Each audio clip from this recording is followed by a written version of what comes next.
नमस्कार साथियों, संकल्प क्लासेज में आप सभी का स्वागत है।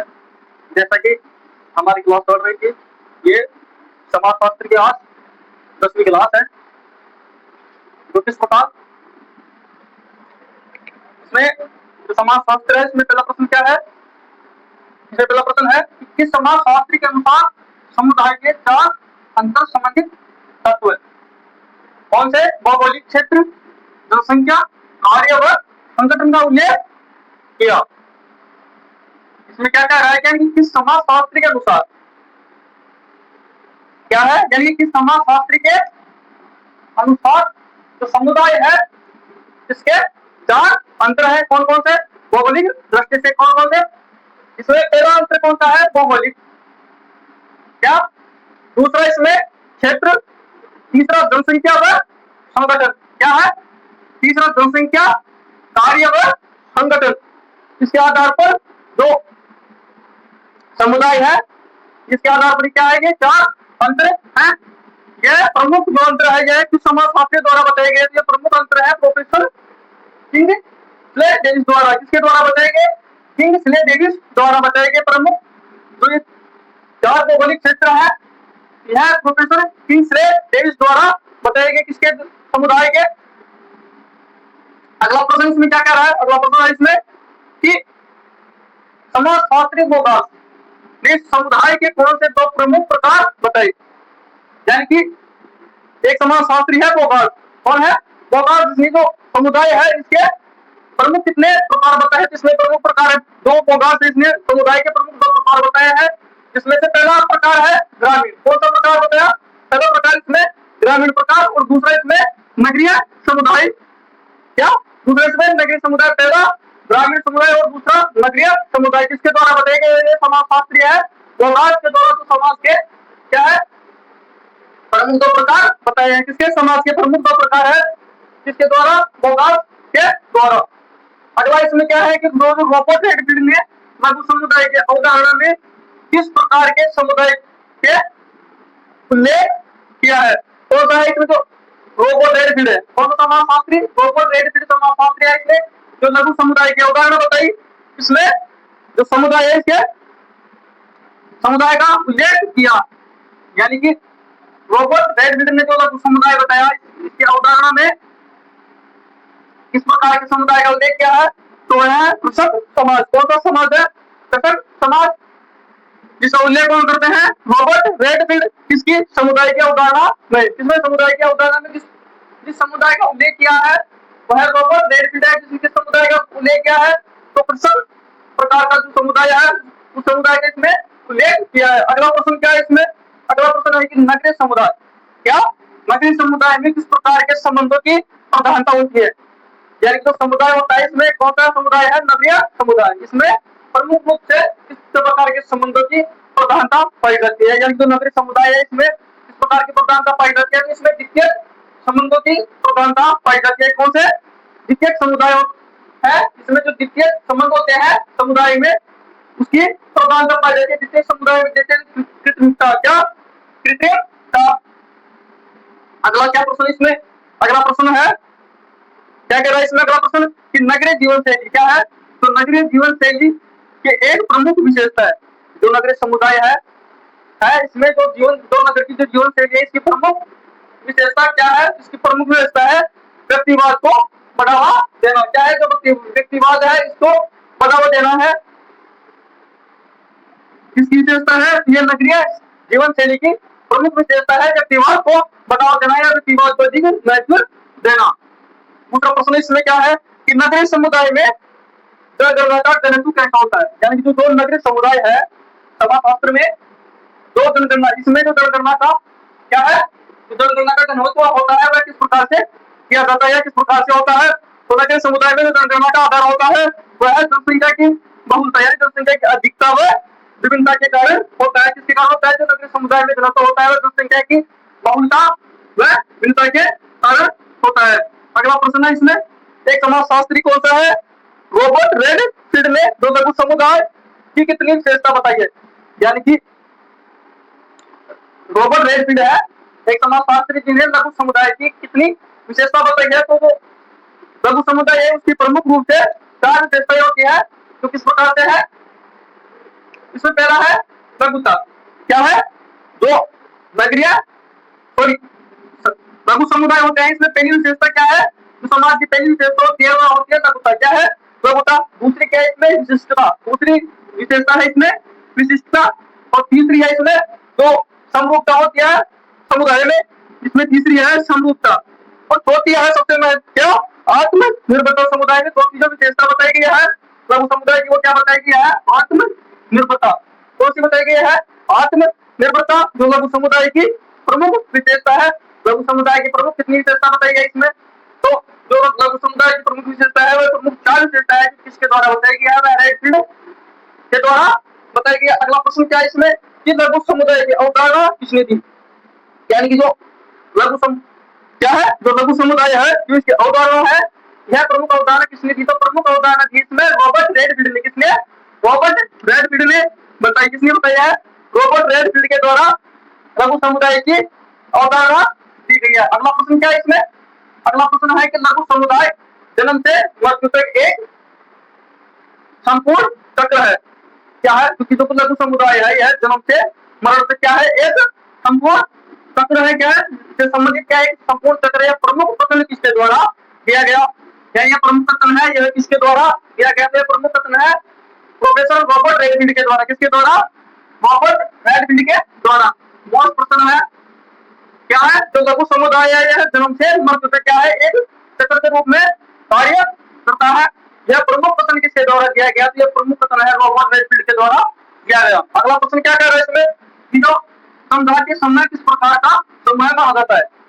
एक समूह है या समुदाय का लोग की जो जनसंख्या समूह है, क्या जो जनजातीय समूह है ये किस प्रकार का समूह माना गया? तो जनजातीय समूह किस प्रकार का समूह माना जाता है? जनजातीय समूह एक प्रकार से बंद समाज के रूप में माना जाता है। किस प्रकार के रूप में माना जाता है? बंद समाज के रूप में माना गया है। अगला प्रश्न क्या है इसमें? अगला प्रश्न है कि जनजातीय समुदायों में इन तत्वों को अधिक महत्व दिया गया है। क्या जो जनजातीय समुदाय होते हैं इनमें किन तत्वों को अधिक महत्व दिया गया है? तो वह तत्व है धुन। कौन सा है? जनजातीय समुदाय में जिन तत्वों को महत्व दिया गया है वे प्रमुख तत्व चार है, जिसमें धर्म, जाति, क्या धर्म, जाति, जातों और नातेदारी संबंधित जो तत्व है उनको महत्व दिया गया। किसमें? जनजातीय समुदाय में प्रमुख चार है, जिसमें धर्म, जाति और नातेदारी में जादू जैसे तत्वों को महत्व दिया गया है। अगला प्रश्न क्या है इसमें कि मैकाइवर पेज के अनुसार क्या है? मैकाइवर पेज के अनुसार सीमावर्ती समुदाय के उदाहरण कौन से समाजशास्त्री है? MacIver page. दो समुदाय है कौन से? जो सीमावर्ती समुदाय होते हैं उनके प्रमुख उदाहरण किस प्रकार से बताया? तो प्रमुख उदाहरण जिसमें जेल, क्या है? जेल, बस्ती और पड़ोसी। क्या है? जेल, बस्ती में पड़ोसी प्रमुख उदाहरण है किसके? सीमावर्ती समुदाय के। यानी कि जो सीमावर्ती समुदाय होते हैं उनके प्रमुख उदाहरण है जेल, बस्ती और पड़ोसी। किसके द्वारा? मैकाइवर पेज के द्वारा बताया गया है। अगला है इसमें कि क्षेत्र की व्याख्या किस आधार पर की जाती है? यानी कि जो क्षेत्रीय समुदाय है इसकी व्याख्या है जो किस प्रकार से की जाती है या किसके आधार पर की जाती है?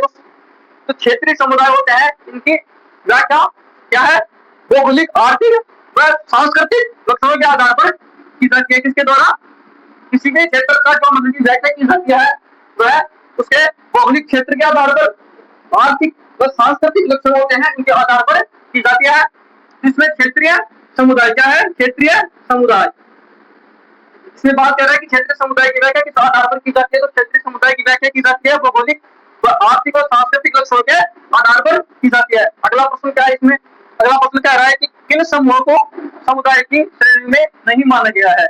यानी कि ये कह रहा है कि जो समूह है कौन से? जैसे क्षेत्रीय समूह है, जनजातीय समूह है, समुदाय की श्रेणी में नहीं माना गया है। तो वह कौन से समुदाय है जिनको क्या है? जो समूह की श्रेणी में नहीं गिना गया है वह समूह है राजनीतिक दल। क्या है? जो राजनीतिक दल है, आर्थिक संगठन वह कलंक व परिवार को किसमें नहीं गिना गया है? जो समुदाय की श्रेणी में नहीं माना गया है कि राजनीतिक दल, आर्थिक संगठन व कलंक व परिवार को किसमें नहीं गिना गया है? समुदाय या समूह समुदाय में नहीं गिना गया है। अगला प्रश्न क्या है? संस्था का सामान्य अर्थ क्या है? तो संस्था होती है उसका सामान्य अर्थ क्या होता है? मोस्ट इंपोर्टेंट ये परिभाषा के रूप में भी पूछा जा सकता है। तो इसमें क्या है, जो संस्था होती है इसका प्रमुख अर्थ होता है कि वे नियम कार्य प्रणाली, क्या है कि वे नियम कार्य प्रणाली जिनके द्वारा व्यक्तियां समितियां अपनी क्या है उद्देश्य की पूर्ति करते हैं, वह क्या है संस्था के अंतर्गत आती है। यानी कि जिसमें नियम कार्य प्रणाली व व्यक्ति होते हैं उनके द्वारा बनाई गई जो समितियां होती है या जो समुदाय होते हैं उनके उद्देश्य को पूर्ण करने के लिए जिसकी पूर्ति की जाती है, वह क्या है संस्था का सामान्य अर्थ में आती है। अगला क्या है, अगला प्रश्न इसमें कि संस्था सामूहिक क्रिया की विशेषता बताने वाली कार्य प्रणाली के स्थापित स्वरूप क्या है? क्या कह रहा है इसमें? प्रश्न है इसमें जो संस्था सामूहिक क्रिया होती है, क्या जो संस्था की सामूहिक क्रिया होती है इसकी जो विशेषता बताने वाली कार्य प्रणाली है, क्या जो संस्था संबंधी की विशेषता बताने वाली क्या होती है? कार्य प्रणाली है। इसके स्थायित्व स्वरूप क्या है? यानी जो संस्था की स्थायित्व कार्य प्रणाली होती है इसकी जो स्वरूप होता है वह किस प्रकार होता है? यह प्रमुख कथन है। क्या है जो प्रमुख कथन या परिभाषा किसके द्वारा बताई गई है? तो यह प्रमुख कथन बताई गई है मैकाइवर व पेज के द्वारा। किसके द्वारा बताई गई है? मैकाइवर व पेज के द्वारा। क्या कहते हैं कि जो संस्था होती है यह सामूहिक रूप की क्या होती है विशेषता बताने वाली क्या होती है संस्था होती है। यानी कि जो संस्था है तो सामूहिक रूप से क्या होती है विशेषता बताने वाली कार्य प्रणाली होती है, इसका स्थायित्व स्वरूप है। यह प्रमुख कथन मैकाइवर व पेज के द्वारा बताया गया। किसके द्वारा बताया गया? मैकाइवर व पेज के द्वारा। अगला क्या प्रश्न है इसमें? अगला प्रश्न है कि जो संस्था सामाजिक रीति रिवाजों का कुछ होता है, यानी जो संस्थाएं होती है ये क्या होती है जो सामाजिक क्या होती है रीति रिवाज होते हैं, समुदाय में जो सामाजिक रीति रिवाज होते हैं उनका क्या होती है गुच्छा होती है। यह प्रमुख कथन किसके द्वारा दिया गया? तो प्रमुख कथन दिया गया हैमिल्टन के द्वारा। किसके द्वारा? हैमिल्टन के द्वारा। किसके द्वारा? हैमिल्टन के द्वारा। हैमिल्टन कहते हैं कि जो संस्था होती है यह रीति रिवाज क्या होती है एक रीति क्या होती है गुच्छा होती है। अगला प्रश्न इसमें है जो समनर, एक समाजशास्त्री है समनर, जो क्या कहते हैं कि समनर के अनुसार एक संख्या के प्रमुख दो अंग क्या है? यानी कि जो समनर है इनके अनुसार जो संस्थाएं होती है उनमें क्या होती है एक संख्या होती है, उनके प्रमुख क्या होते हैं दो अंग है जो किस प्रकार के होते हैं या दो अंग होते हैं वो क्या होते हैं जिसमें क्या होता है जिसमें पहले होती है जो अंग होती है उसमें पहली बात किस प्रकार की है विचारधारा, यानी कि विचारधारा है, और दूसरा होता है वह क्या होता है संस्था का ढांचा। क्या होता है? ढांचा। अगला है इसमें किंग्सले, कौन सा समाजशास्त्री है? किंग्सले डेविस ने संस्था को किस रूप में परिभाषित किया? यानी कि जो किंग्सले है ये जो संस्था होती है जो संस्था समुदाय होते हैं इनको किस रूप में परिभाषित करते हैं? तो ये इनको किस रूप में परिभाषित करते हैं? जनरीतियां व रूढ़ियां के कारण जो समुच्चय होता है ये उनको उस रूप में क्या होते हैं परिभाषित करते हैं। क्या? जनरीतियां, रूढ़ियां, रीति रिवाज, ये जो प्रमुख तत्व होते हैं इनके रूप में क्या करते हैं? इनको ये है परिभाषित या समुच्चय रूप में परिभाषित करते हैं। अगला है इसमें कि रोज के अनुसार क्या है? रोज के अनुसार सामाजिक संस्थाएं क्या होती है? एक समाजशास्त्री है रोज, कौन से है रोज, इनके अनुसार जो हो क्या है सामाजिक संस्थाएं होती है। क्या कौन सी संस्था है? जो सामाजिक संस्था होती है यह किस प्रकार की संस्थाएं होती है? तो इन्होंने जो सामाजिक संस्थाएं दो प्रकार की संस्थाओं के रूप में बताया किस प्रकार से संस्था है। पहले इसमें तो सामाजिक छोर से स्थापित संस्थाएं होती है। पहली क्या होता है इसमें जो संस्थाएं होती है एक दो किस प्रकार की संस्था से द्वारा स्थापित होती है तो सामाजिक इकाइयां होती है उनके आधार पर स्थापित संस्थाएं होती है। दूसरी इसमें बताया है कि अभिमत संगठित मानव संबंधों का समुच्चय। अभिमत यानी कि जो व्यक्तियों के द्वारा मत या व्यक्तियों के समूह के द्वारा जो निर्णय लिया जाता है उसके द्वारा निर्मित जो मानव संबंधित समुच्चय होता है उस प्रकार की संस्थाएं होती है। अगला क्या है इसमें कि संस्था का निर्माण इसलिए किया जाता है, यानी कि जो संस्थाएं होती है समाज में जो संस्थाएं होती है उनका निर्माण इसलिए किया जाता है। तो संस्थाओं का निर्माण इसलिए किया जाता है जिसमें बताया कि जो निश्चितता व स्पष्ट उद्देश्य की पूर्ति होती है उसके लिए जो संस्थाएं होती है उनका निर्माण किया जाता है जिसमें क्या है निश्चितता सुस्पष्टता उद्देश्य की पूर्ति के लिए क्या होती है संस्थाओं का निर्माण किया जाता है। निश्चितता में जैसे कानून रीति रिवाज परंपराएं आदि इनकी जो संस्था के द्वारा जो नियम निर्धारित किए जाते हैं उनके आधार पर या क्या किया जाता है संस्थाओं का निर्माण किया जाता है। अगला क्या कह रहा है इसमें? अगला कह रहा है कि किस कार्यविधि को संस्था के रूप में कब स्वीकार किया गया? यानी कि जो संस्था होती है उसमें जो कार्यविधि होती है, जो संस्था है जो उसमें जो कार्यविधि होती है इस संस्था के रूप में इसे स्वीकार किया गया, यानी जो संस्था है इसके रूप में इसको क्या किया गया? स्वीकार किया गया। तो क्या इसमें जो दीर्घ समय तक समाज की आवश्यकताओं को पूरा करता है, यानी कि जो लंबे समय तक जो समाज की जो आवश्यकता होती है उसको जो पूरा करता है, उस कार्यविधि को संस्था के रूप में क्या किया गया है? इसमें स्वीकार किया गया है।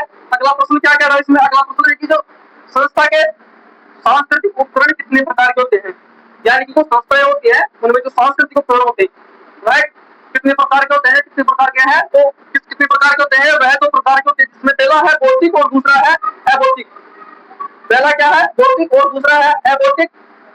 जिसमें भौतिक में क्या होते हैं? जैसे हवन, वेदी, कलश, यानी कि जो संस्थाएं होती है सांस्कृतिक उपकरण होते हैं, इनमें पहला भौतिक, जिसमें हवन, वेदी व कलश, इनमें ये प्रमुख है भौतिक में। और दूसरा इसमें क्या बताया? अभौतिक। अभौतिक में जैसे हवन में जो मंत्र बोले जाते हैं, मंत्र या किसी देवता की जय, उस प्रकार से जय।